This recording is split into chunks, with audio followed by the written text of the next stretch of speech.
84FL and 9 Limo.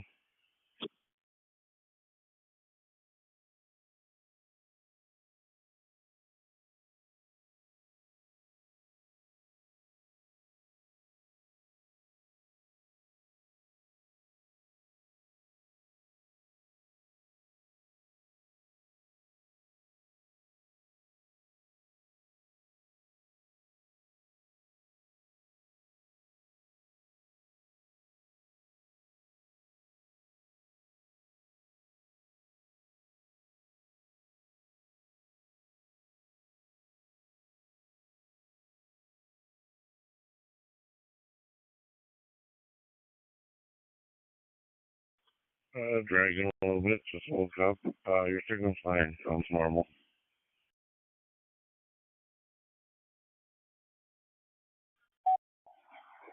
Oh, thank you for the report. Yeah, some early check-ins. I've been on the sidelines here. Hilton PY2BBQ is here. Chip N5RTF is here. Jack KD4 Isaiah is here. So there's 5 of us so far. Are there any other early check-ins? This is JAA4.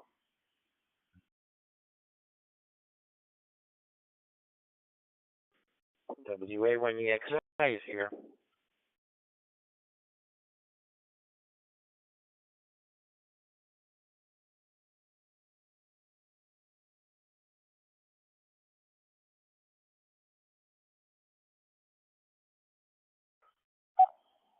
Okay, WA1EXI, good morning, Mark. Jack reported that the DMR is up and running, so hopefully some of you that are coming in by DMR are finding success. I'm monitoring that today. And this is the Marco Medical Image Radio Council Digital Voice Net, by the way.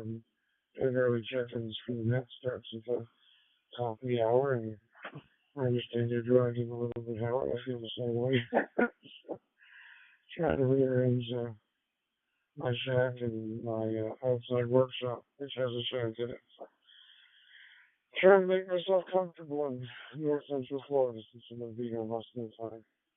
Howard. Are there any other early check-ins? They're ready for us.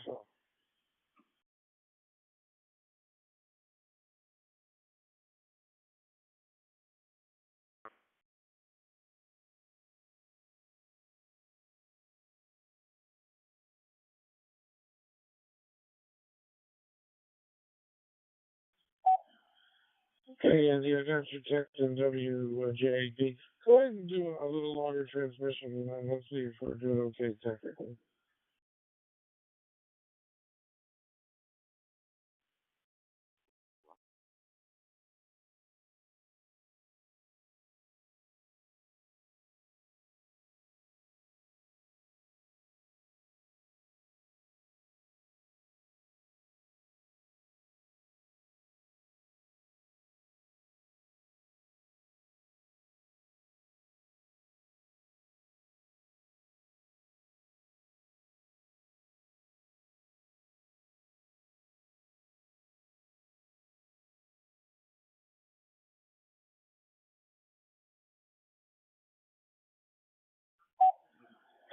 Okay, good morning, Eddie. I'm not sure what's wrong with the audio. It says something about restart.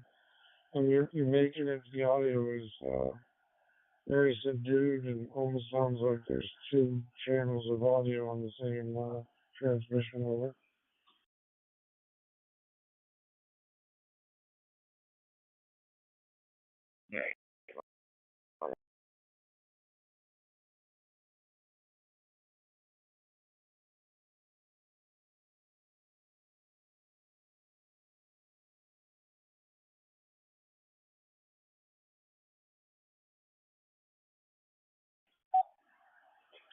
Okay, I will let you work with your audio, but just so as you know, it's not intelligible right now.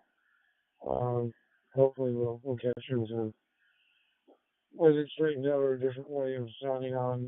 Hilton PY2BBQ, I see your message that you're on the road, and realize that you'll try to check in when you get to your destination. I've got you pre-checked in, so hopefully you can join the conversation later. Just let me know by message when you get there, and I'll call on you at that time. Hey, for any other early check-ins from the Marco Medical Image Radio Council Digital Voice Net episode, thank you, call.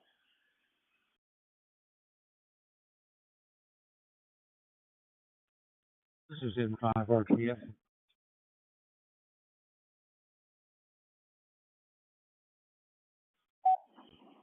Good morning, Jeff. It says you're coming in DMR, so I'm glad to see that that's up and working. Thank you. You guys checking that out. When does your busy season get started here? Are Saturday mornings still possible for you, and Sunday mornings during Mardi Gras season over?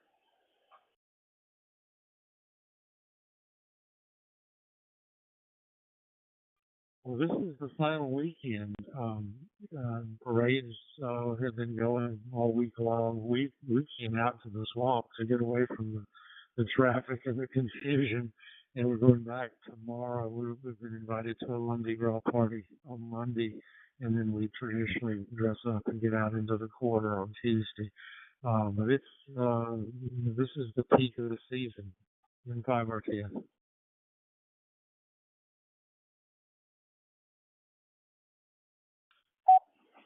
Okay, please excuse my ignorance. I hope it's been a great season for you and just as much fun as it always is. I have this on the air TV show on the decades or on the decades, and they're showing a little bit of the history from what used to be in the quarter all the time and moving out, and it was just interesting in thinking of you and watching the little documentary. I don't know when it originally aired. It's probably 30, 40 years on. It's one of those old time channels, and I don't even remember the name. Maybe it's on the decades.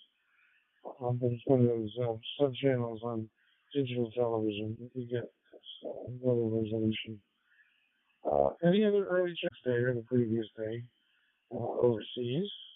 We don't have anyone from India here today or Japan so far, but they do check in on occasion. Even Moscow, which I doubt anybody's checking in from Moscow right now, but who knows? AA4FL, the Marco Amateur Radio Council, Digital Voice Net, AA4FL Net Control starting at the top of the hour.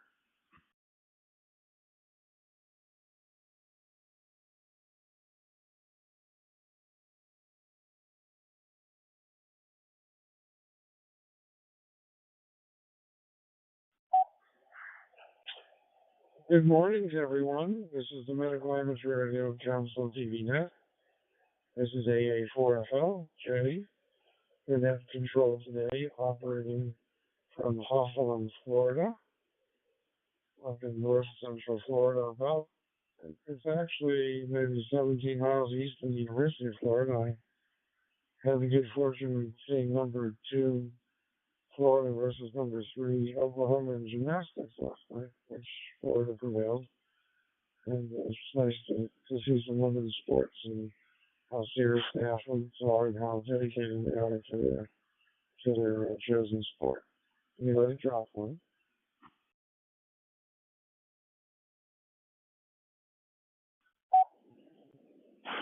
The Medical Amateur Radio Council is a group of hands that are in the healthcare professions, not just physicians, dentists, pharmacists, nurses, people in the emergency medical services, anyone that's involved in treatment. Now, you don't have to be a member to participate in that.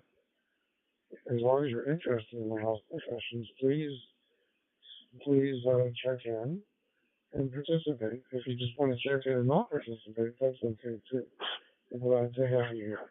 We meet every Saturday at 1500 UTC. And they've got a drop one.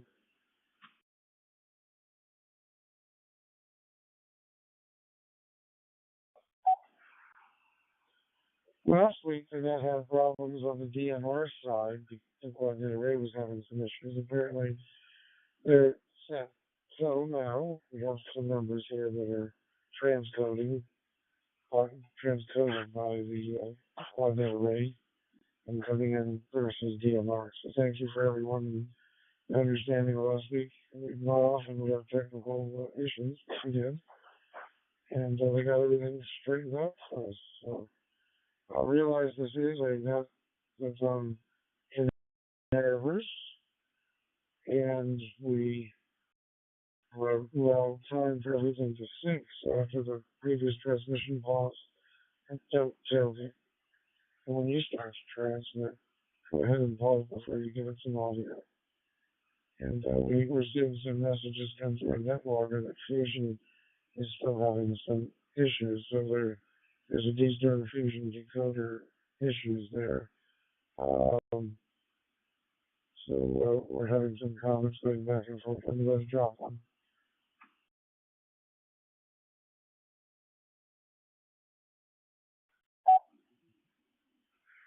This is AA4 Net Control for the Marco DBNet. If you do have access to NetLogger, download the program if you have the ability to and install. We're looking at the IM window within the program. It's the third blue button from the left. It's called the AIM window. And we're having discussions in real time here. And in addition, because we do a roundtable discussion, and that way you can ask questions ahead of time and offer technical input on the audio, et cetera, et cetera. And we appreciate those of you that do use NetWalker. Understand the others that don't. We have a stream going, both MarcoAudio.net audio stream and a YouTube stream, and 5RTF on the MarcoAudio.net chip stream, and then PY2BBQ Hilton in Brazil on the YouTube channel. I'm going to drop one.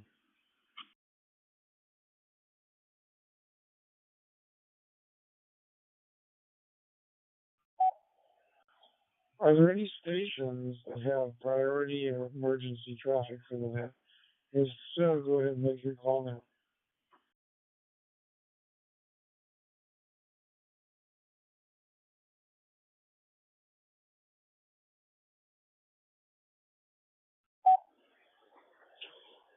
Are there any stations that are on limited time or mobile, which might have them be on limited time due to the technical aspects? Please go ahead and make your call now.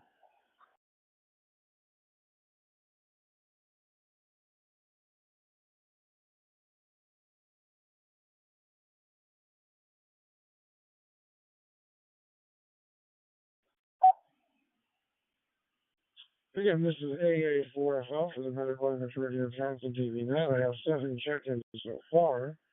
Myself, AA4FL, KD4IZ, N5RTF, PY2BBQ, N9OML, WA1EXA, WJ8B. Are there any other stations that would like to check in at this time? Please make your call.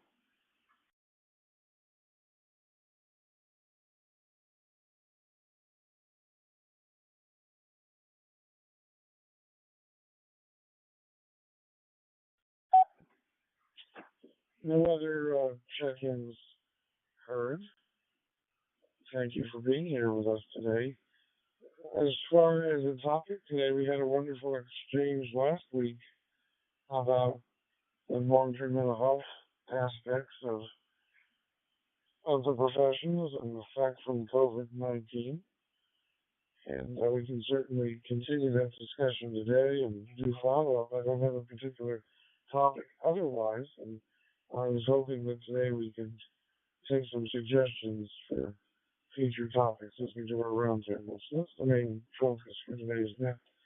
I did float an article on the Google group that came from the American Dental Association that talked about increased anxiety levels and that COVID-19 was a factor, but there's so many other factors as well. So, there's direct factors, I'm sure, and indirect factors, but anytime you have a disruption in the business models, and you're going to have family stress also, so it's all indirect. But it's not only COVID-19 that can cause that kind of stress. It can be a recession.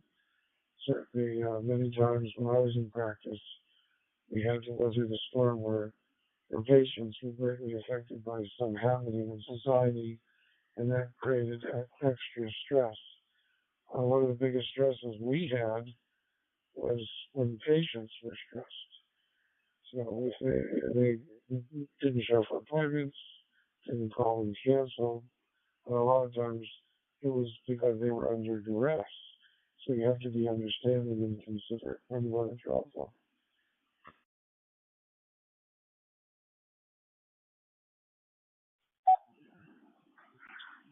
So the article on the American Dental Association News did cover some of those other factors. Now that they tried to compare how much COVID-19 was responsible for the changes, they were looking at anxiety. And it's easy to have anxiety uh, in anything in life. We all like to feel like we have control. And as we say in baseball parlor, you got to learn how to hit the curveballs. It's not easy in life. We all assume assumptions that we have stability and we can plan and we can have control. And life isn't all that way. So I'm looking forward to hearing from some of you and your experiences within your profession and what anxiety on for you. And then, of course, any suggestions for topics for upcoming next. So I'm going to go ahead and turn it to Katie for Isaac first. Good morning, Jack.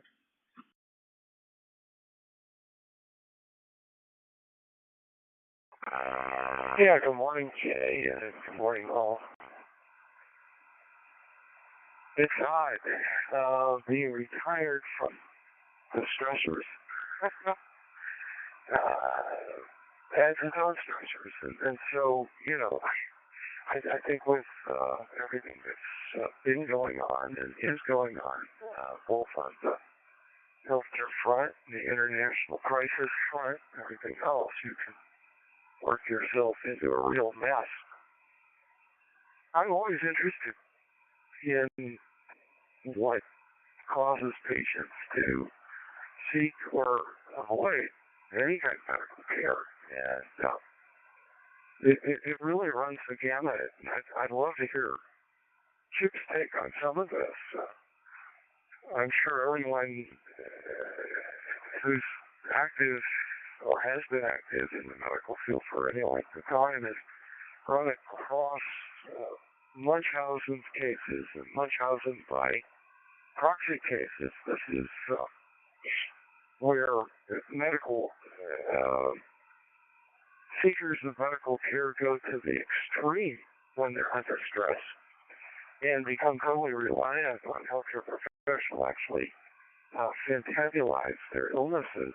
And there are cases that have been taken surgery multiple times, hospitalized many times, institutionalized many times, that are it's really an internalized psychological problem or psychiatric problem, not the other way around. So to me, it's a really broad spectrum, Jay, and it's something that I've always been curious about because there are so many ways that stress, depression, and other mental problems enter into healthcare seeking.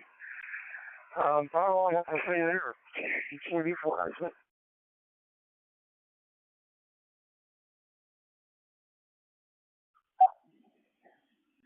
Thank you, Jack. Jack, when you were in industry, when you were doing research, did you have issues with deadlines that became stress for you, or something that's a little bit different than patients? Over.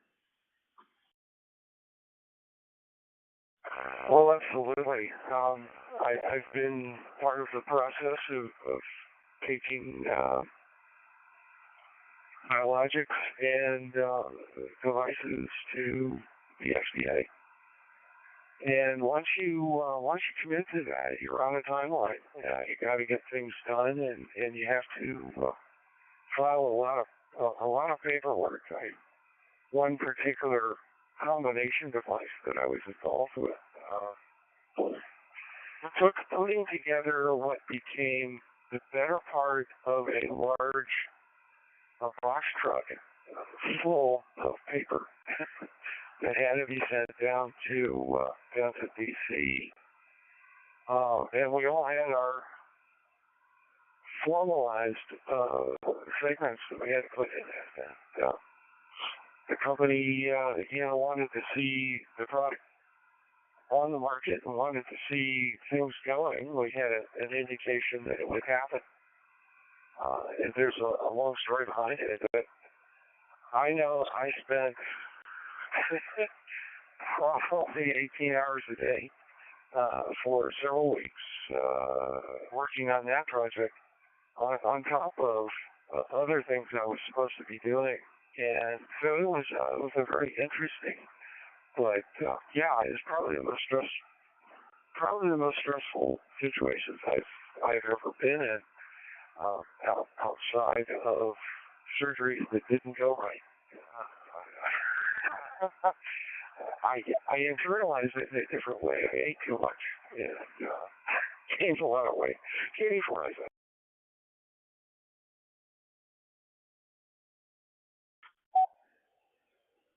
Yeah, it's interesting. We think of ourselves as just practitioners, but there's so many different roles. Healthcare professionals, as academics, as research, as an industry, administration, and there's different stressors, of course. For me, on the clinical side, a lot of times it was just as simple as delivering prosthesis. Was it going to fit? How much adjusting was going to have to make? Is it going to be comfortable?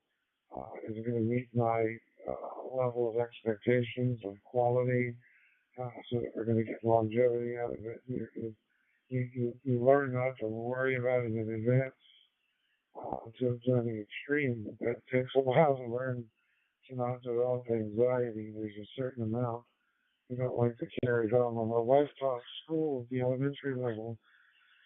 One of her shortcomings is that she was extremely dedicated, which was not a shortcoming, but the anxiety came home and she talked about it quite a bit. It got to the point where the anxiety and the stress just wasn't worth uh, the health issues and the mental health issues it was posing for her. And she started to focus on family instead, step back from that. So, that, and I know, Jack, you've got a wife that's under a lot of stress right now is COVID-related patient treatment issues. So family dynamics, balance with professional career certainly can be a stress as well. That being said, I'm going to go ahead and turn it over next as the AA4FL net control for medical administrative council DB Matt. I'm going to turn it over to Chet and 5 words here.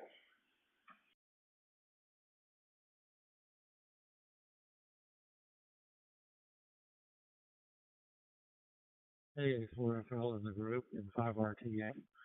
We do have the audio stream and the recording going on. I'm sitting here upstairs looking out over the water. It's a cold day here, and it is, as I said before, the peak of the Mardi Gras season. Next Tuesday is that Tuesday, so we're looking forward to some fun with friends and wandering around, looking at the people in funny costumes and being people in funny costumes. Wait one.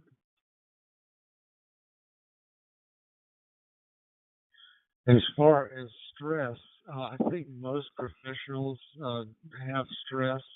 Probably everybody does, but most professionals compartmentalize. They will isolate emotions, get the work done, and then just draw a firm boundary between their work life and their home life. That is probably the only way to survive in a recurring high stress environment. An interesting topic you were mentioning Munchausen's. Munchausen's is a factitious disorder in which a person's primary goal is to uh, assume thick role. Our society treats ill people very, very kindly. They get things that other people don't get. They get out of things that other people have to do. And so there are people that want to be sick, or they will do Munchausen by proxy and force their children to be sick so that they can get the attention and the benefits. Wait, one.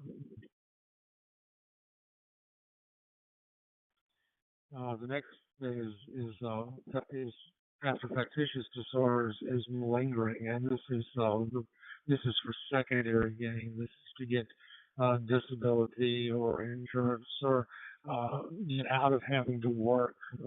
That's uh, it's not about being sick. It's about benefits, and it's fully conscious and deliberate. And then you've got your hypochondriasis, in which people think that they have a single serious illness regardless of evidence. And then finally, you have the somatoform disorders, in which people feel like they have a multitude of illnesses. And it's like squeezing a balloon. If you squeeze it in one spot, it pops out somewhere else. These people are very difficult to treat. In 5-RTF.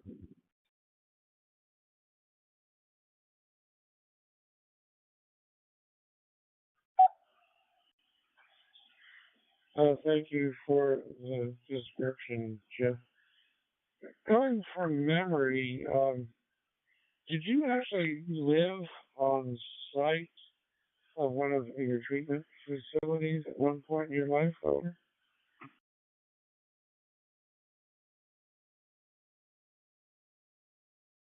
AA4FL and 5-RTF.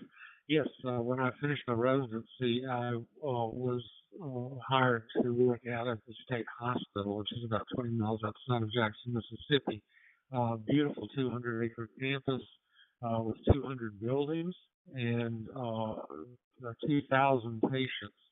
And they had staff housing going back to the 1940s and 50s when people lived there full time. Of course, with automobiles and good roads, people can now go in and out of town, but they still had the staff housing. So we lived there for 10 years. Never had a water bill, never had a power bill, never had paid for any repairs, never even mowed our own lawn. It was paradise in 5-RTF.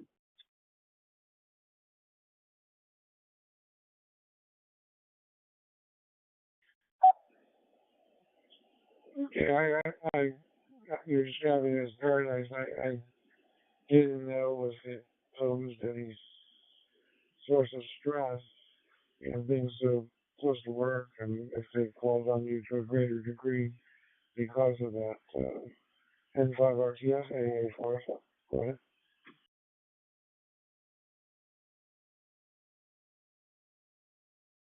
Well, part of the time I was the clinical director of the facility, so I did have a lot of stress with that role. But the rest of the time, I just worked there, and again, I rode a golf cart back and forth. And when I left the office, went on the other side of the lake to the staff housing. I just basically just uh, compartmentalized and enjoyed my life. We really liked living out there. We used to joke with people that we had the ultimate gated community.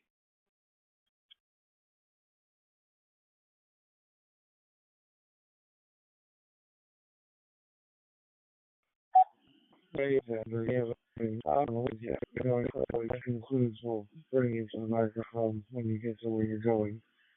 N9OML, Howard, go ahead. Hey Jay, good morning everybody on the net. Hope everybody's well. Um, from my standpoint, the stress, I'm going to give an answer that probably sounds stupid. There were two major kinds of stress, I suppose. One that kind of bugged me after a while, and one that didn't so much. A lot of people think that the life and death stuff would be stressful, and it doesn't quite affect you that way. Your emergency is not necessarily my emergency. It's a normal day for me. So sorting out that kind of hectic stuff, you did feel some stress, but it wasn't a real deleterious thing. It didn't mess up your day. Um, the potential of violent encounters and hostile or hazardous duty, there's a certain stress, but it was more akin to the stress you feel in sports before you make your serve or take your first pitch. And on the other side, you tended to be feeling good, maybe emotionally a little high. but it didn't grind you down. Break one.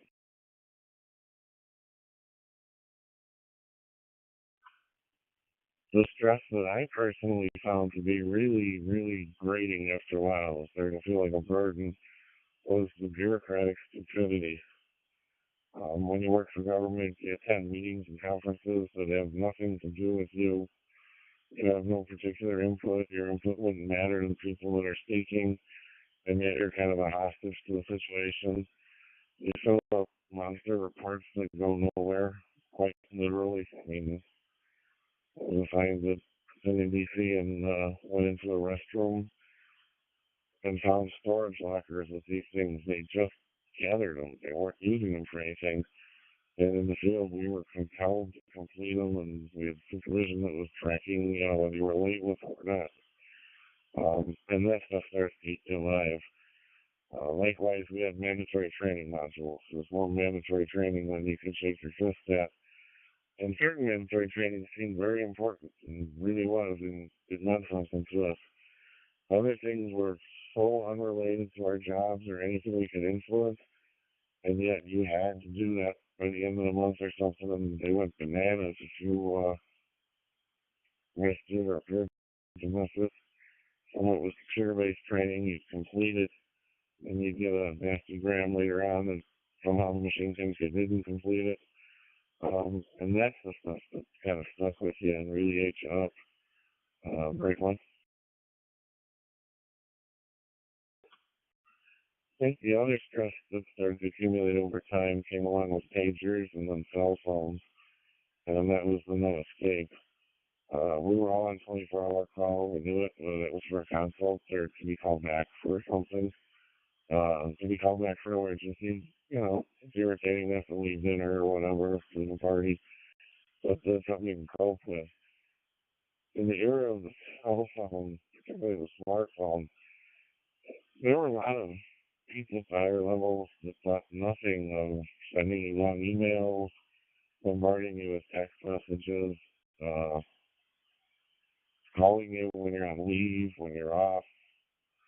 And off hours are important. So when you're working midnight, you really don't need a call at 10 in the morning or 1 in the afternoon in the middle of your sleep period to ask the last time you changed the tires on your assigned vehicle or some other stupidity. I remember having to be up at 3 in the morning to attend conferences. I was assigned to a case that had me in Hawaii. I get it, I was in paradise. But they had me get up in the middle of the night to be online for stupidity. I had to sit through an online ethics training that everybody's required to complete annually because that was my originally slotted time. And I was on from like 3 in the morning till 8 or 9 in the morning local time. And that's just goofy to make someone get up in their hotel and sit in front of a computer to view something and periodically push a button to prove they're there. But anyways, long answer for a question. And I don't know. Back to you, sir. Well, thank you, Howard, for giving such a nice detailed answer. Your stresses were quite a bit different in the government sector.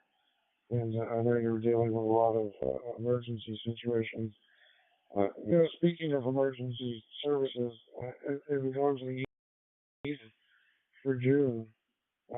Starting to plan it now. I thought that would probably be a good topic.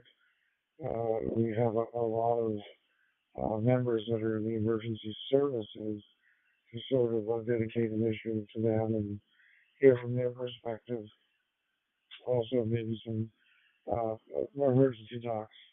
I just heard some of the different things that they had to handle in hospitals.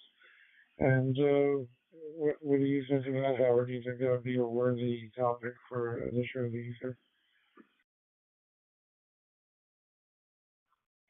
It would be a very worthy topic. I don't know if it would, you know the group better than I, so whether it's broadly appealing or not, and then whether people will be available to write for it or not. But certainly, I think it'd be of interest to people. And I didn't mean to go on too long a diatribe, but it does push a button for me. It's not to take away from the other things that are stressful, but the stupidity of certain organizations can make you nuts. And I think the hospital people felt it too. Might have been a little different, but again, the craziness of the emergency room was their office. It was every day, and it had its moments, but that's what people live with. They dealt with their bureaucratic side in it too, which just eats at you after a while. Our medical control guys and the people we were working with were typically medical professors also, and that side of it all, just after a while, it's crazy. Anyways, as I know about, back to you.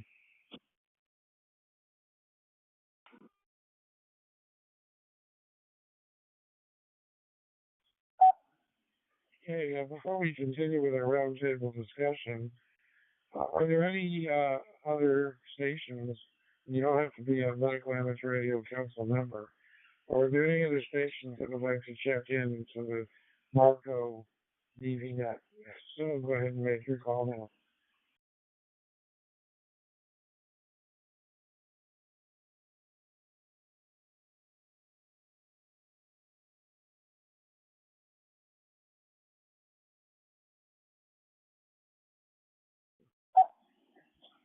Yeah, I'm seeing a few stations pop in here on the Quadnet array, so I'm not sure if you're intending to transmit and there's a technical problem on the transcoding or not. But AE4OR and uh, WG8KCT would be glad to have you here. We're using NetLogger if you want to send an instant message. Did either of you want to check in for the net? Over.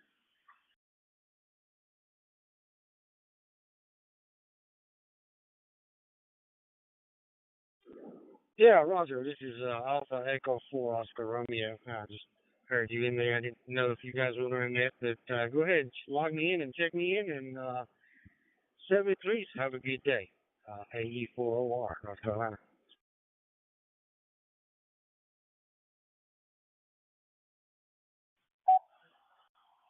Yeah, thank you for stopping by, Ernesto. Of course, we're glad to have you here. And if you'd like to be involved in the roundtable discussion on a particular question we've been talking about stress. Last week we talked about the stress from on healthcare providers from COVID-19, but it was game across the board because all of us are part of families, and there's stresses that come within our families from our spouse's career, our children's school, and all that was discussion in the context of what COVID-19 did. And today we're sort of following up on that topic with just anxiety in general and realizing that there's many other stressors that existed long before this particular pandemic, that affect you and affect your ability to enjoy your career or intrude into your family life. And it's pretty open discussion here today, so feel free to participate. I'll give you a chance at the end of the roundtable. WA1EXA, Mark, go ahead.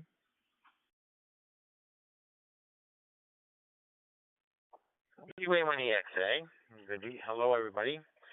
I've been away for a few weeks. We had a nice trip up into Norway and see the Northern Lights. Before I get into stressors, I do have a suggestion for another topic, and this has to do with my trip. On the way back, I was sitting next to a physician from Sweden, and we were discussing the differences in the pluses and minuses in each of the health systems. And I think as a topic, that would be something that we'd like to talk about, the pluses and minuses in the different health systems that exist from people that really are on the roundtable. And there are differences everywhere. So wait one. As far as stressors go, my personal stressors are not too different than what Howard was talking about. I worked in corporate insurance-based benefits type of programs. But what I'd like to talk about is really my wife, who is into education and worked with the students and newly licensed and graduated pharmacists. And from a pharmacist point of view, I think the stress that in retail pharmacy, which is different than other forms, is basically patient abuse. patients that will abuse you. Basically, I've had situations personally where people have thrown things at me, and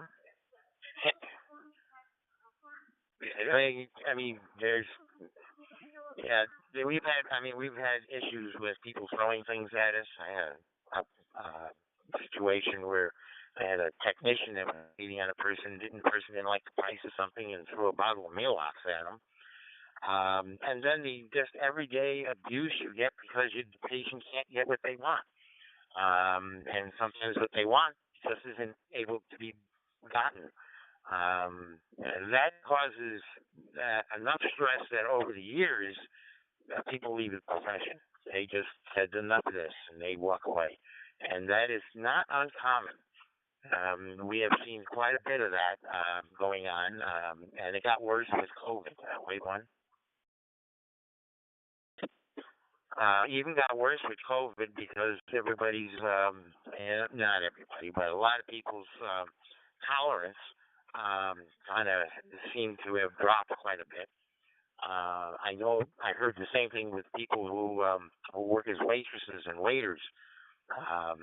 They had the same similar type of thing. But as far as pharmacists go, this has been a long-term problem. In hospitals, the problems are a little different.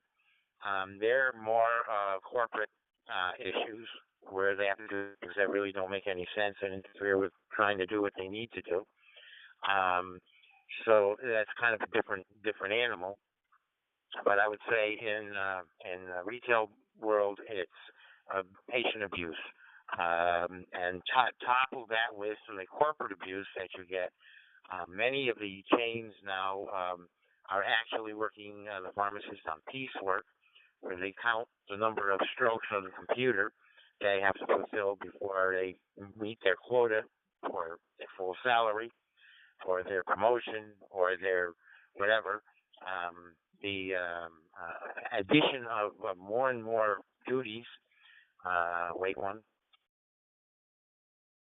The addition of more and more duties. Now, I'm sure everybody knows that pharmacists are expected to give injections, talk to the patients, deal with the providers, and also deal with the insurance. And all of this has gotten to the point where you don't get any extra help. Corporate pharmacy is all numbers driven, so it's really piecework. You don't get any help until you reach a certain level of prescriptions. You don't get any breaks.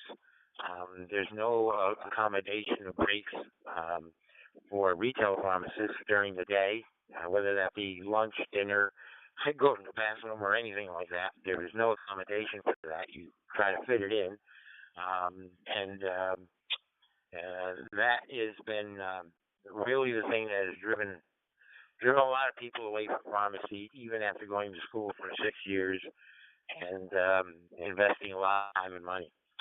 So I think it's pressed people enough. Back to you. WA, what do you got to say?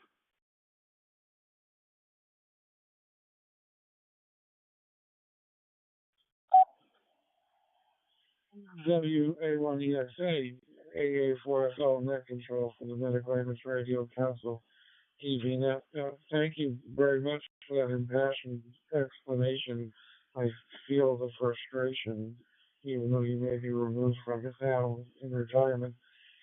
And it brings memories of friends with similar feelings and observations on the retail end going into the pharmacy. I'd imagine the experiences from one individual to the next are quite different, even in the same corporations. Here in Hawthorne, we're in a very small town, and it's a very low volume, and it's a corporate pharmacy here compared to the same one in Delray Beach, and I moved all my prescriptions here because so many of the customers were abusive of the pharmacists down there, and the time demands of the pharmacist staff were incredibly depressing to watch. We're here in the small town of North Florida, it's first name basis with everyone, and it's a congenial relationship where the staff is afforded with the courtesies by both the clientele and by corporate to be properly staffed. And so it's the same company in two different locations. So, I'm looking forward to hearing more about those experiences, Mark, and thank you for the suggestion of the healthcare systems, and certainly, the pharmacy systems are also part of the healthcare systems. One way to drop them.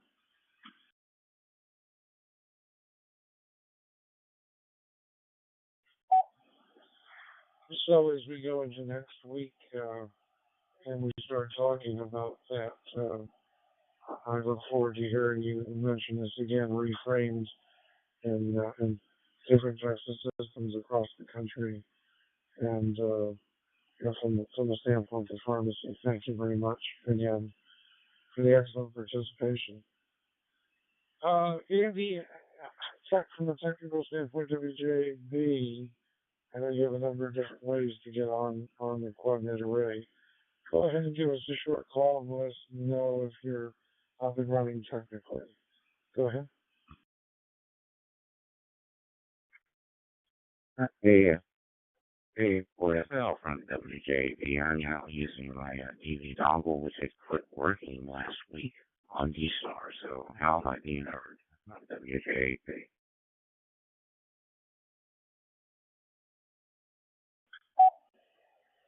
WJB, any of that last transmission, everything was clean, good, no drops. Sounds wonderful. Go ahead and proceed, AA4FL. Yeah, the past week I spent in Fairfax, Virginia, helping my son care for his 4-year-old and 8-year-old sons, my grandsons. And boy, do those guys have everything scheduled. Kind of stressful for Grandma and Grandpa, but we got through it okay. And yeah, it's a very different way of doing things. We were never quite that fully scheduled as my childhood, nor were my children. They were probably a little bit more than me, but it's amazing the differences there.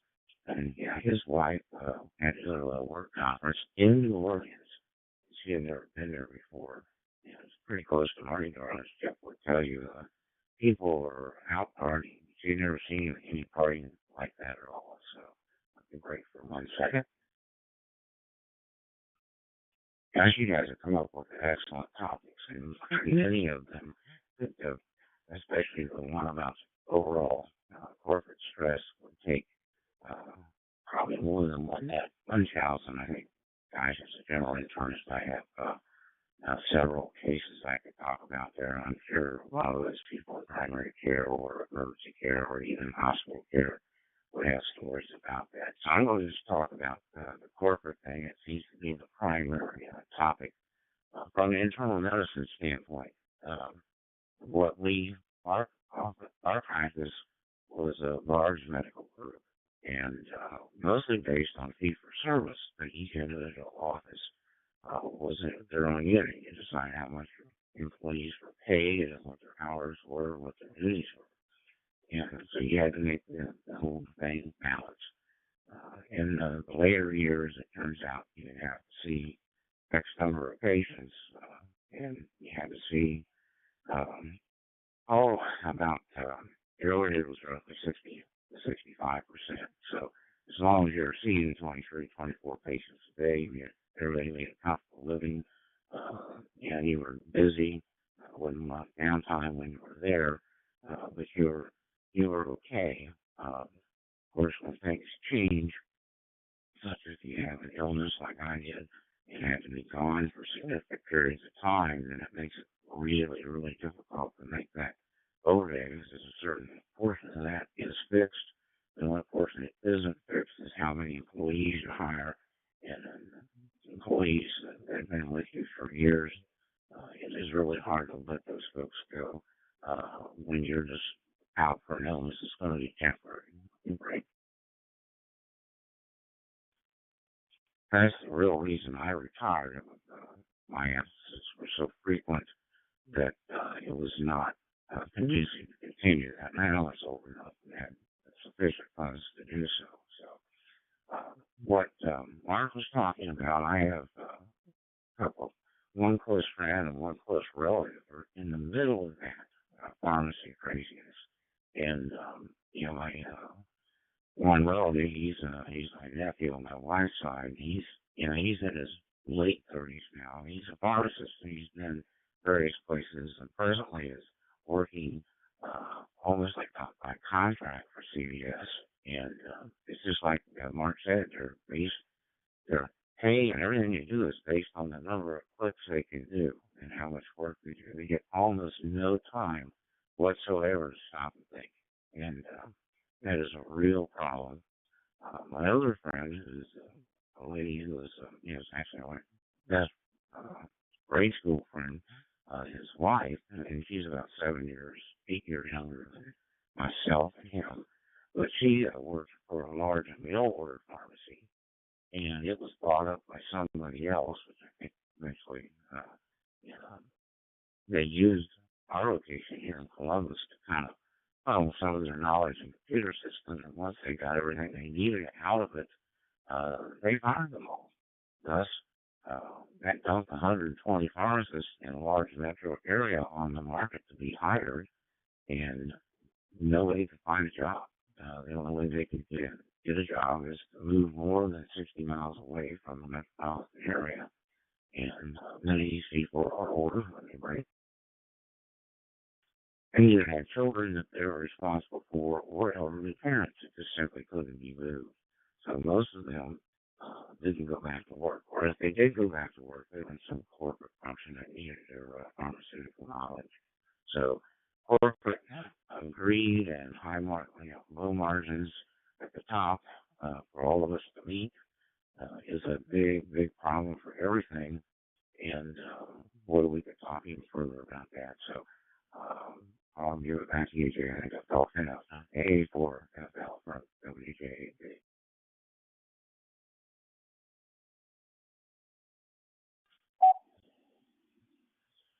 Yeah, thank you for bringing it up. It's interesting to hear it from a medical perspective, but just corporations in general.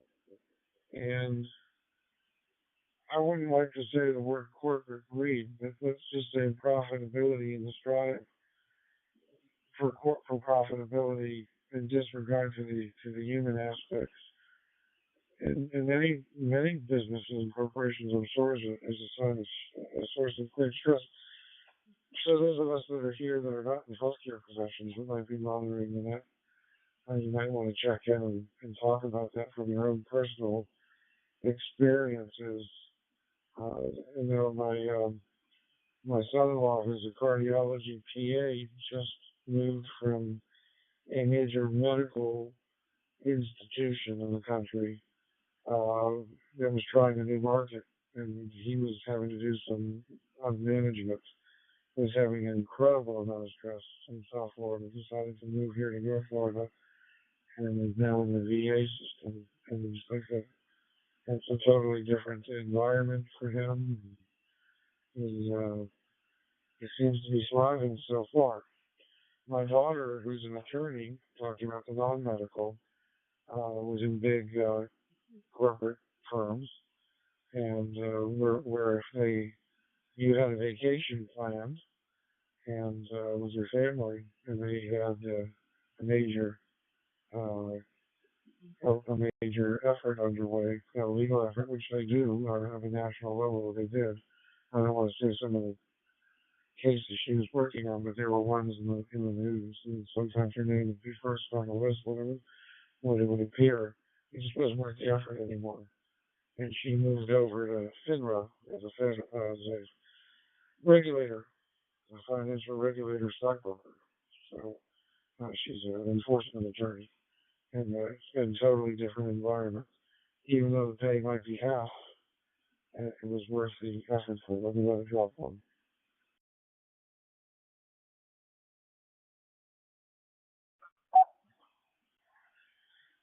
So in the news lately, you hear so much about people leaving their jobs. So maybe they're not only leaving their jobs because of financial aspects.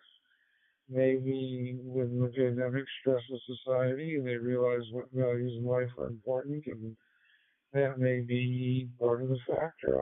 I'd love to hear that perspective from Chip and Favartia.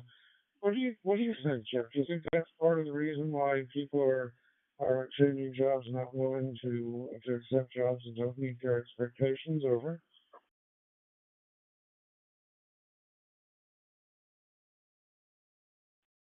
Hey, it's 4FL in the group and 5 RTM.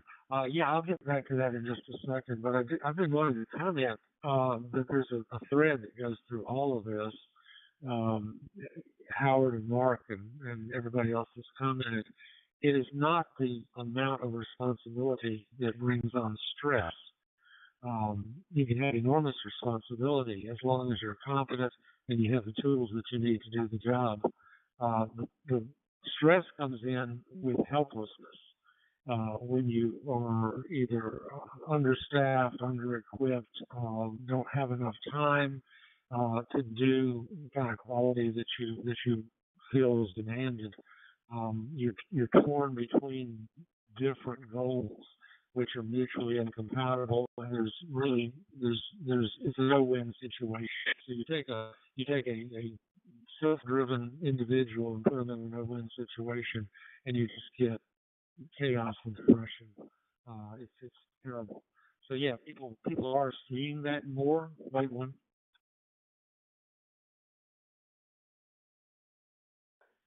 And I think one of the benefits of the pandemic is that a lot of people realize that the world doesn't end if they don't go to work. That there are alternatives to work from home, to change jobs, to even not work at all. Maybe for some family members, actually a better arrangement than what they had before. So I think people are seeing a lot of wider possibilities than they ever did before, and that may be a good thing in 5 RTF.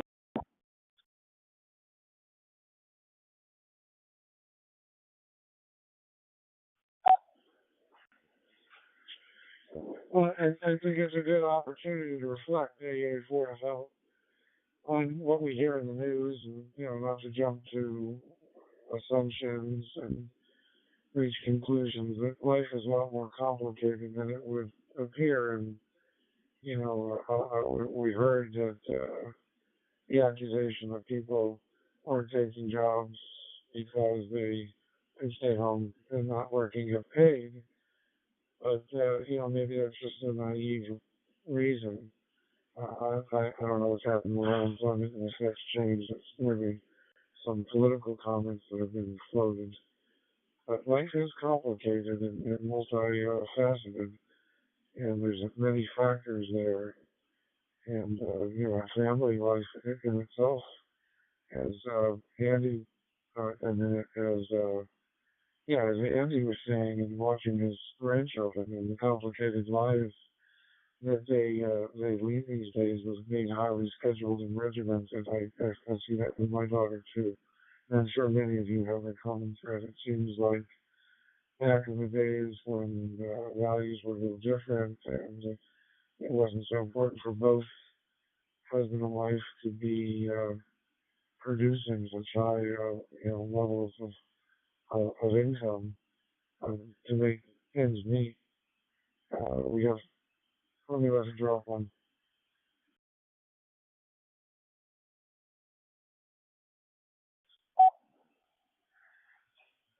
Maybe I'm getting a little off tangent here before I fell, but it almost parallels what we talked about in education, in professional education, in dental students. We have gone into all this extensive, but when we were dental students back in the 1970s, as there was still a lot to learn, but all these different sciences and advancements and technologies, you have to do everything you had to learn before, and now in education you have to master that as well.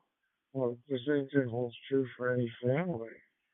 Uh, there's so many more important material things that are necessary for life. I'm not going to be a troglodyte, but everything comes with a cost.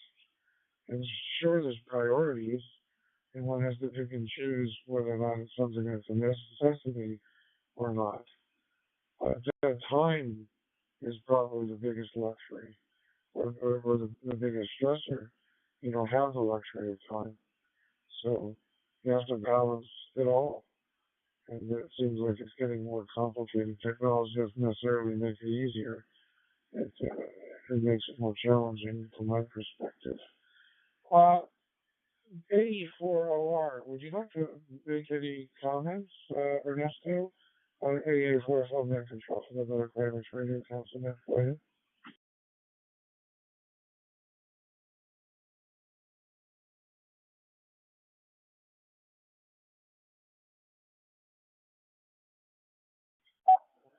Okay, yeah, nothing heard. Yeah, it should be a late check-in here, but it may be late to us, but it's early to California.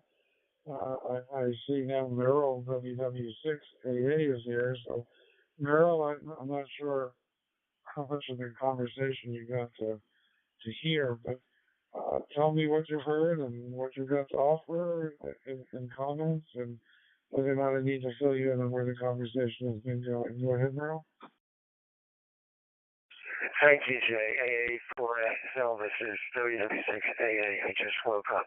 And I apologize for living like an animal. I no longer wear a watch or have any idea of time. Jay, I'd like you to fill me in, although I read the emails that come daily. And what I heard, or what I saw in the email was that you wanted a topic of discussion, and just from the tail end, it sounds like you're looking at it and looking at Jack's note on NetLogger.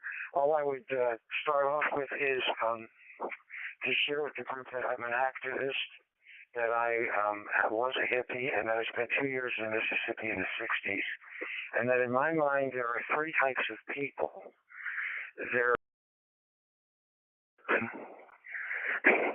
There are people that talk about what happened, and there are people that say, well, what happened? And that I think we hams are in the middle group. And I think we should be the make people happy group. And I tried to incorporate that in my QRZ page, the last 2 or 3 paragraphs. As I said before, I think morality is a lower level in society, and that we need to do something to educate our populations. Back to you, Jay. AA4FL WW6AA.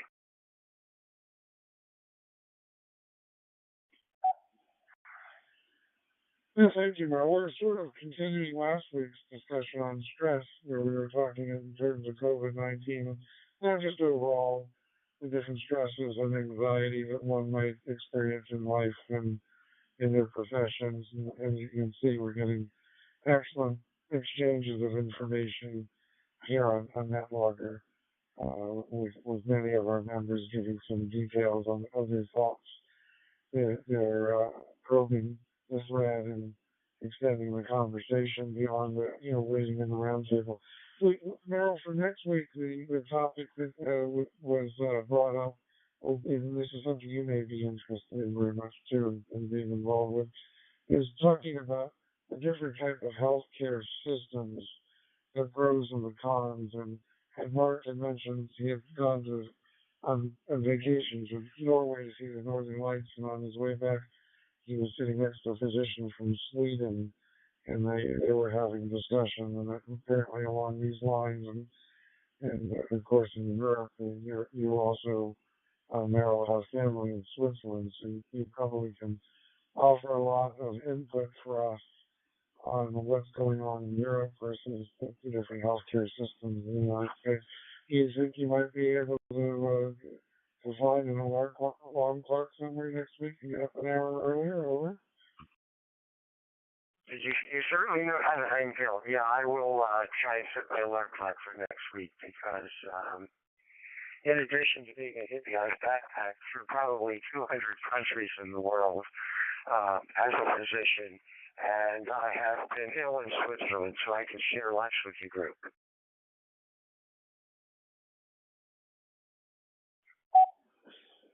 Okay, well, thanks. I wasn't trying to put any guilt on you here, girl. I was actually realizing your value. I'd really like to have you here on the early side. So, um, just because you can offer so much next week, and I appreciate that. We look forward to hearing about healthcare systems, your experiences and perspectives. This is AA4FL, American Travel Amateur Radio Council's Digital Voice Net. Are there any other stations that would like to check in? Go ahead and make your call now.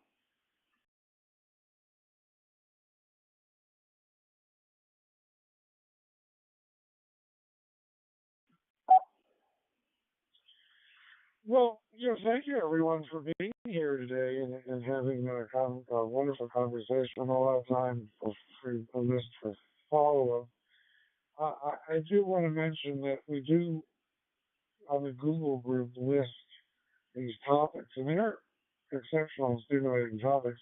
And there's actually value for us in having a smaller discussion group.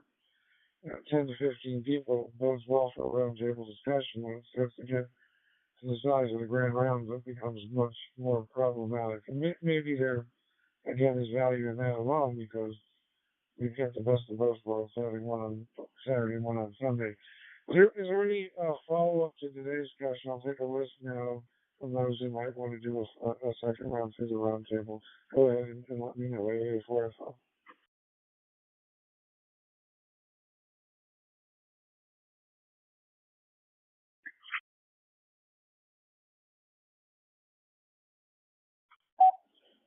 Go ahead, girl.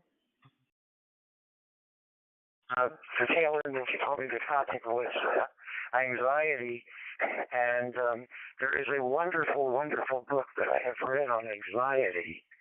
And I'm in the process of looking at it. I just wanted enough time to get to it or to load my Amazon page so I could find the title.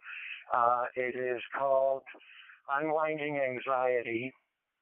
It's written by a physician, neuroscientist, who is on the faculty of MIT and faculty of Brown. I just found the title.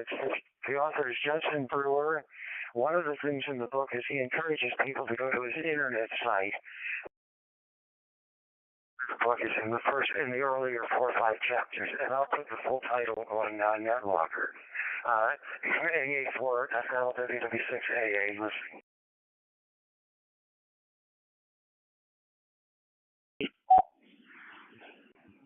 Okay, thank you. Thank you very much. If you can put that in the Google group, that would be of interest. There's one other person that wants to do a book club, so that can be the second book that we can float and set up dates. Potentially on Zoom for these things. That was the point I was trying to make is that, we floated on the Google group and we don't get the activity here. And, I'm curious to see if we have a couple of Zoom sessions, like a book club, a social club, over coffee type of thing, whether or not we get a better turnout, or we get a different group of people, because so many of our members have gotten used to Zoom to communicate with family during the pandemic here. And Andy, thank you for adding some more subtopics for the conversation here. But Merrill WW6AA, if you would do that on the Google group, I would appreciate it. QSL? The only problem with that, Jay, is I'm not sure how to input stuff on the Google group except to send an email to you. And I hate Facebook. I hate Twitter. I hate all of the sites where the second you click in, they have scanned your cookies and instantly know who you are. Go ahead.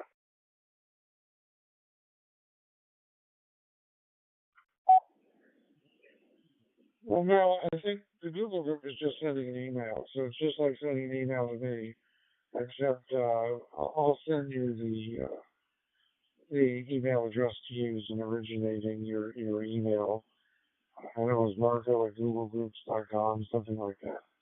Just to be sure, I'll send you that, and then that way I don't have to do it directly. Because that way when they reply, they'll reply, and you'll be involved in the reply. But is Zoom an acceptable modality for you, Over? I like Zoom, although I prefer the Microsoft or the Cisco systems because, in addition to being the hippie, I was a gambler and I buy stocks. Go ahead.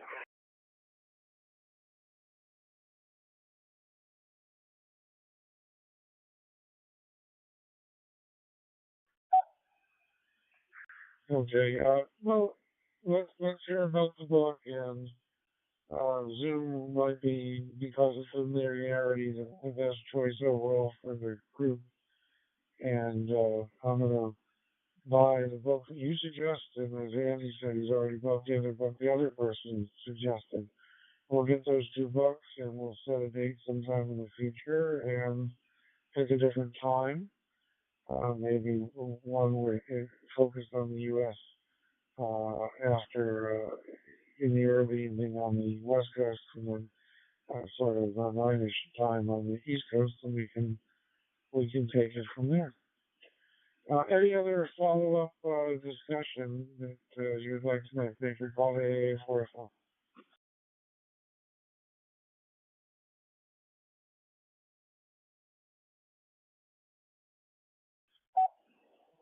No other further comments. Thank you, everyone. It was a wonderful roundtable today, a wonderful discussion of the subject.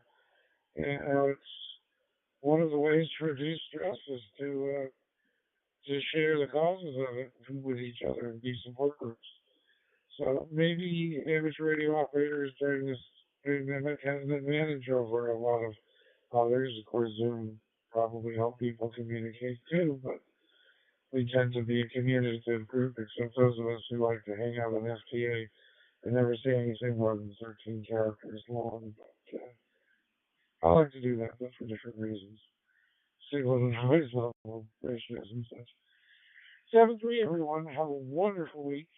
Enjoy an upcoming weekend here, and I look forward to having a discussion about the healthcare systems next Saturday. This is AA4FL calling the Marco DVNet to conclusion and for the day, and 7-3 all until next week. I'll be hanging around. Everybody wants to say hello. 7-3.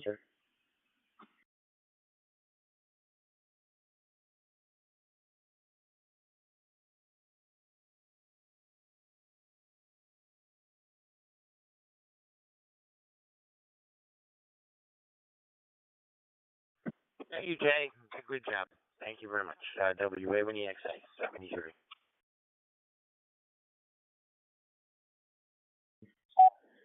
Yeah, thanks, Mark. So, Mark, on the travel side, if you have a moment, everything went well for you, no problem. Did you just have to have like a quick test, a fast test before you came back versus a PCR test? Over.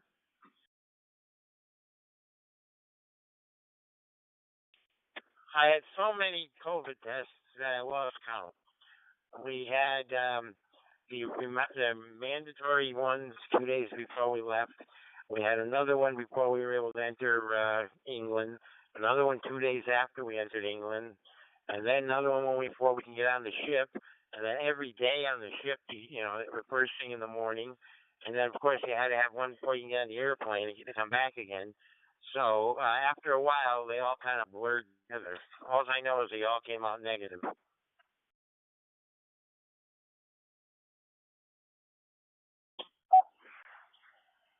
Well, I'm glad it didn't interfere with your travel and that you went ahead and did that and enjoyed yourself. I know you got to be there at the right time, at the right latitude, and time of the year to see the lights. So I hope you got a good view. I've had the opportunity to go to Spain. One of my friends is a psychiatrist and a priest, both. We've been friends since 16 years old. We both were young students in college together. And he's taking a group from his church over to Andalusia, southwest Spain, and we were having lunch last week and talked about it. I said, it sounds wonderful. My wife and I are getting kind of stressed out, not traveling. We need to get away. And, well, he said it was a rapid test on the way back. And I went ahead and booked the airplane the next day and started to Madrid.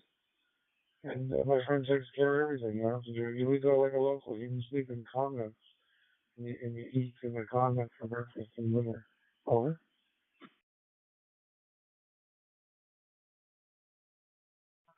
Well, we'll say one thing. I mean, things are changing every day. While we were out, the requirements were changing. And I know they're probably less than they were 2 weeks ago or 3 weeks ago when we went. They are significantly reducing. One thing I found terrible, most the most difficult part of the whole trip was going through airports. They have, they've reduced I don't, my wife and I can't walk too well, and they've reduced the assistance that used to be available. They kind of eliminated those electric golf cart jitney things, and now you got to get somebody with a wheelchair, but they don't have a lot of people, so you have to wait a long time, and to the point where you miss your plane connection, and then going from one country to another, it became like just painful, like to be able to walk as far as we had to walk. So that was my only complaint. The trip was beautiful. I got great pictures. If you're interested, I'll send you some of the aurora. We kind of all the group together, kind of shared all the pictures they had. So I've got a ton of pictures, and much better than I could take myself. So if you're interested, just let me know.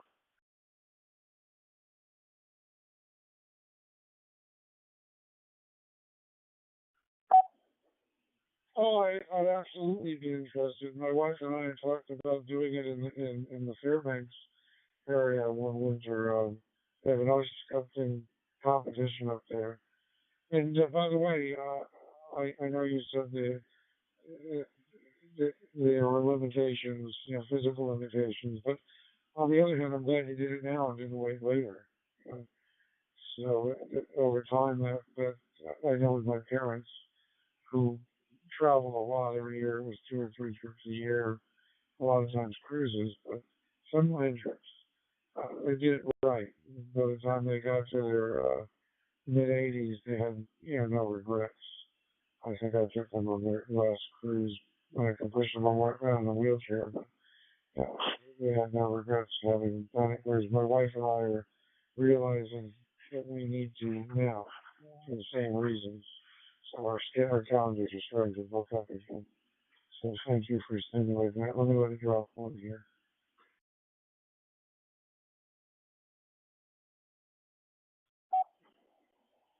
And of course, I'd love to see the photos. So if you have like an online photo album or something like that you can share, that would be exceptional.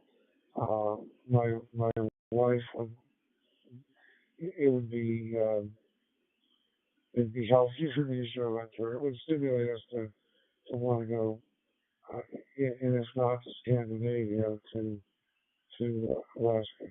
Of course, when I go to Spain, it's flying out of Miami to Madrid, so I'm not going to go to any other countries. And my friend's a fluent Spanish speaker, and he just got back from Spain. He's there all the time. He speaks. Not that we're going to Barcelona, but he speaks the language there too. So it's not just Spanish. Uh, Catalan as well, and other languages too. So I'm sure we'll have a great time. And so made arrangements. You don't have to really do anything. And it's very cost effective that way too. Well, it's great talking to you, Mark. I look forward to it next week. Thanks for your friendship and for your participation. WA1EXA, AA4FL.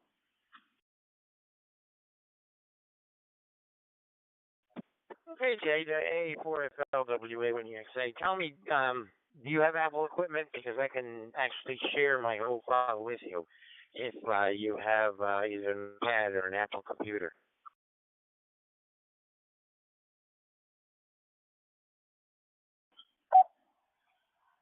Well, absolutely. I have an Apple. I have an iPad, and an iPhone.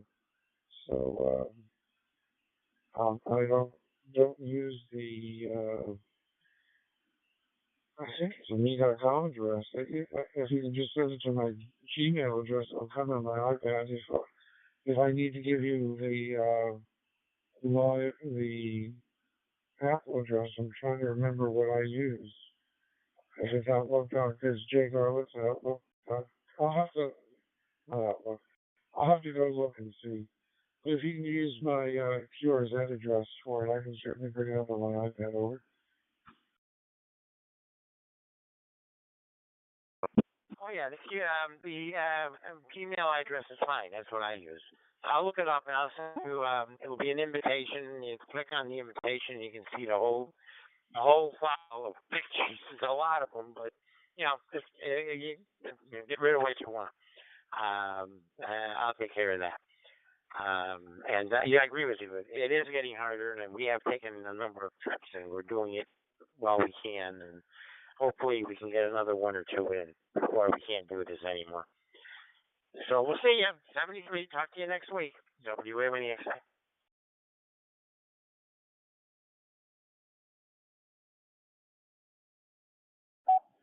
Sounds good, Mark. And I'm going to go QRT now, guys. And today is where I've been talking to everybody. And I'm going to return frequency back to Quantum Array. Thank you for the technical support, guys. Everything worked well today. Quantum Array. I know they said there's maybe a fusion issue that needs to be worked on. But we had a much smoother experience today. AA4567 QRT.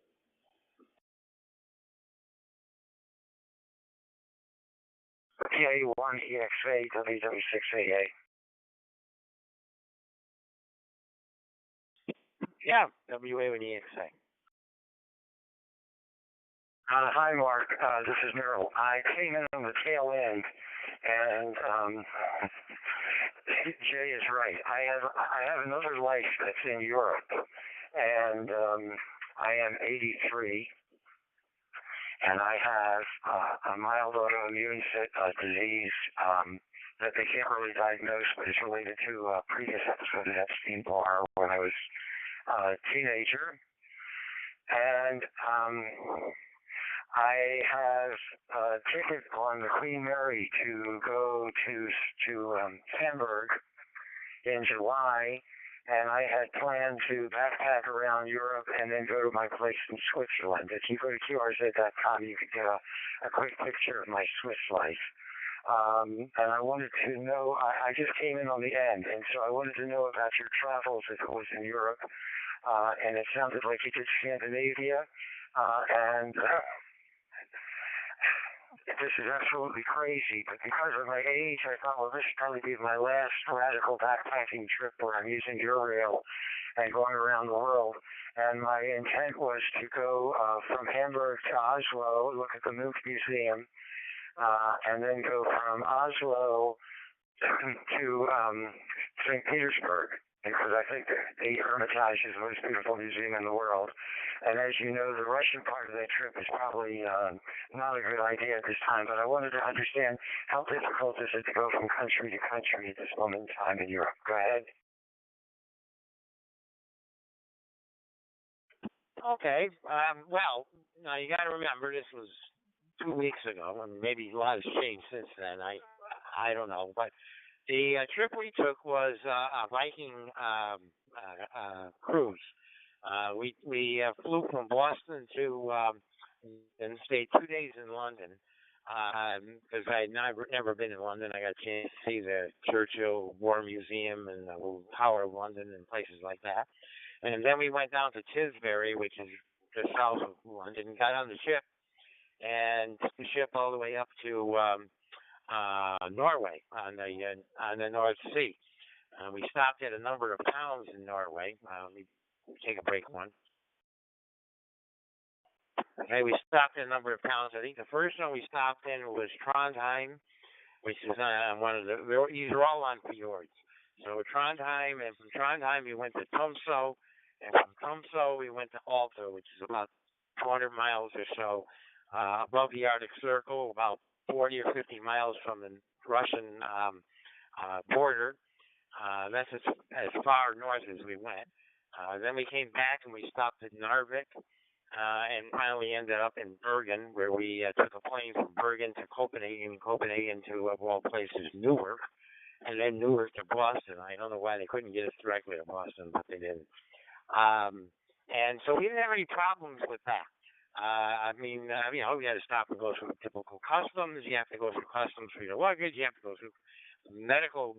Each one had their own medical customs that you had to go through and show them all your paperwork. And once you get into the EU, you're okay because there's nothing to look at. But excuse me, pardon me, sneeze. One.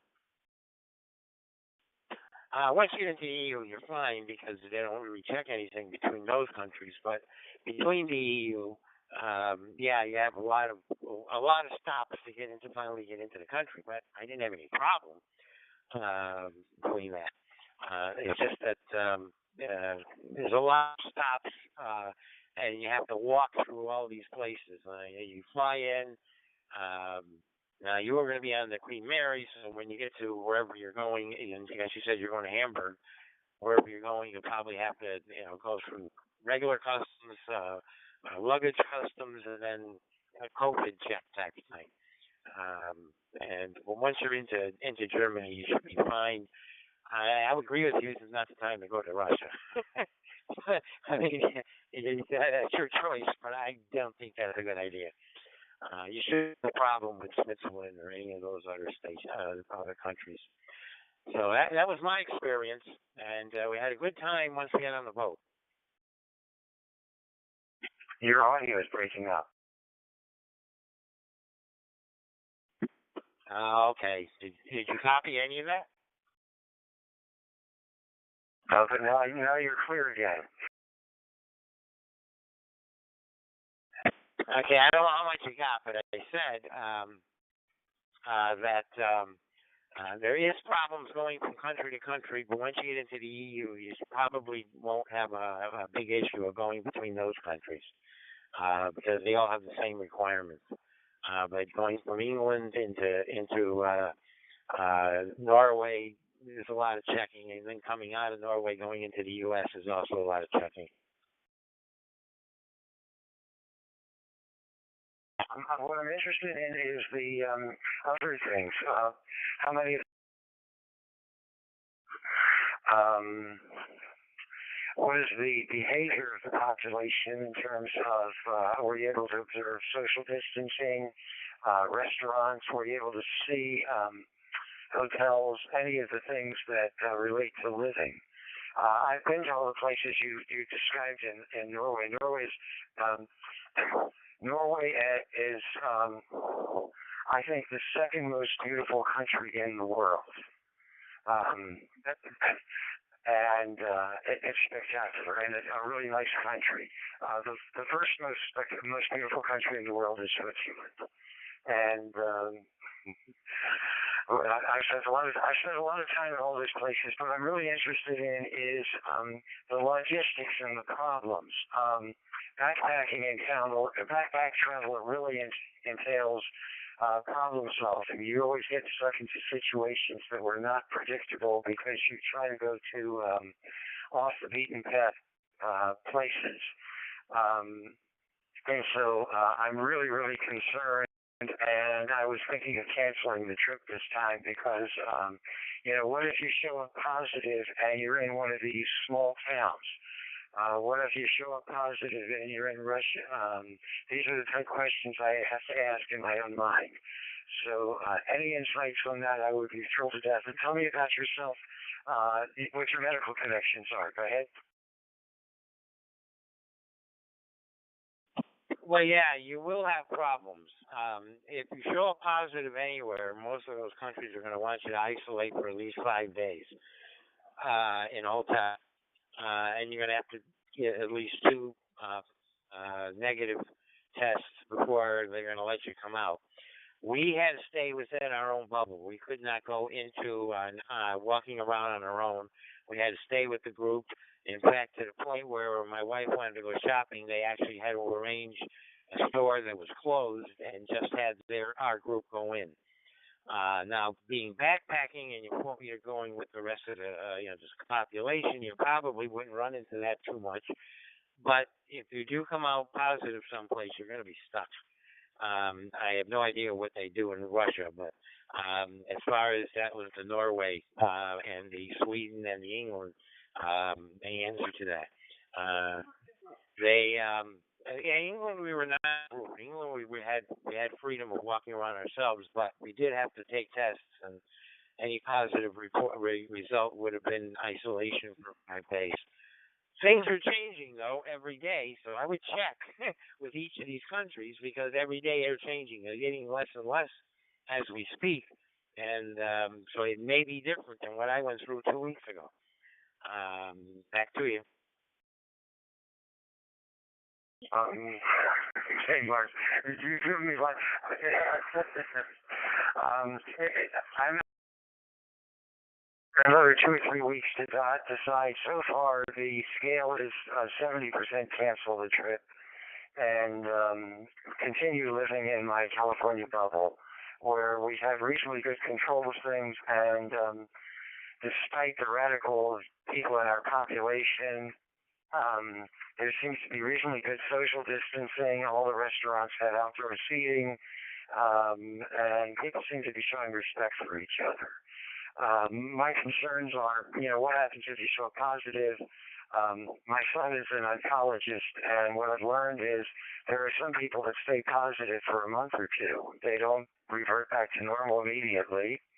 And he sends me the statistics from some world site, which if you're interested, I'll email to you, or I'll send to you, or I'll put it online, that keeps track of what's happening in the world. And he pointed out that Denmark presently has a higher death rate now than it did in the first wave. Mark, I really appreciate all the information. You didn't give me your background, how you got into Marco. WA1EXA, WW6AA is listening. Oh, my background, we're retired pharmacists. My wife and I are both retired pharmacists. She was in academia. I was in, well, things, benefits control, working with insurance companies and stuff like that. But we are pharmacists, and that's how we got into Marco. Had my license, my radio license for over 50 years, so I'm an old timer as far as the radio goes. But I, like you, I'm not too thrilled about using computers. In fact, I don't even have an iPhone. I don't have a cell phone, and everybody keeps telling me I'm nuts, but I don't want one. I don't want to. I just can't deal with it. And anyhow, they never work right for me. So I'm a Luddite when it comes to that, and it sounds like you may be in the same same boat as me.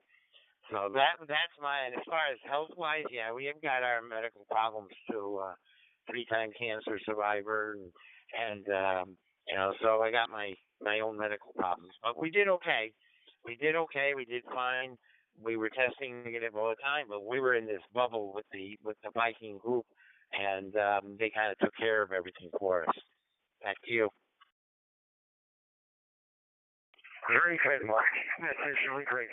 Okay, I've also been a hand for, I guess, I hate to admit it, almost 70 years.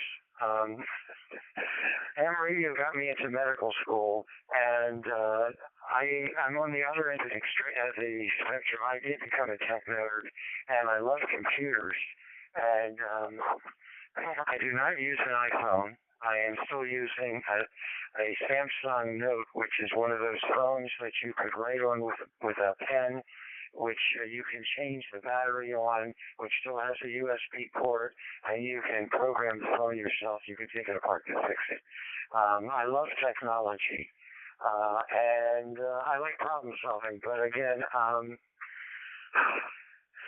sorry to hear what you're saying, but at least, well, first off, Putin is causing me to modify the idea of going to Russia. And What can I say? I guess I'm going to spend more time on Marco. I'm just in the process of typing an email to Jay recommending the book on anxiety. Again, it's been nice talking to you. I won't keep you, and I'll try and get more active on the TV net here. WW6AA is listening. Okay. All right. Yeah, you'll find me most mornings here, most Saturday mornings. So I'm sure we'll talk again. So have a good day and enjoy California. Well, it's got to be warmer than it is here. We had snow last night. I'm on Cape Cod, by the way. I didn't know if I mentioned that to you. That's where I'm living on Cape Cod. So WA1EXAOBQRT. Love Cape Cod. The movie COAG or the movie Children of Deaf Parents. It's the four-letter anachronism for that term. It's one of the movies I think nominated for the Academy Awards, and it takes place in Cape Cod in one of those small fishing villages. And what a wonderful life. California has got spectacular weather. It's got a lot of nice place. Other than that, I'll talk more with you on the TMR net. Okay, 73. Have a good day. WA1EXA.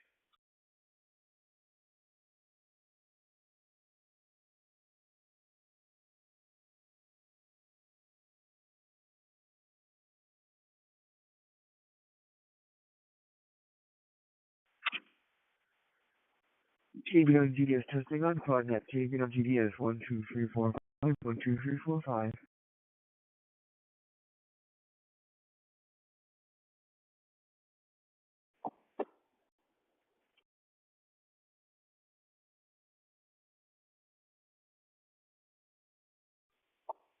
KB9Z, yes, loud and clear, no problem.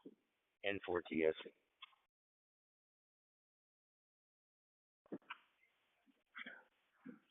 Okay, I was just playing around with how to get into Quadnet from YSF. Keep an eye out.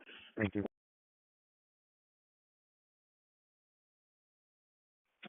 Yep, good luck. N4TS, clear.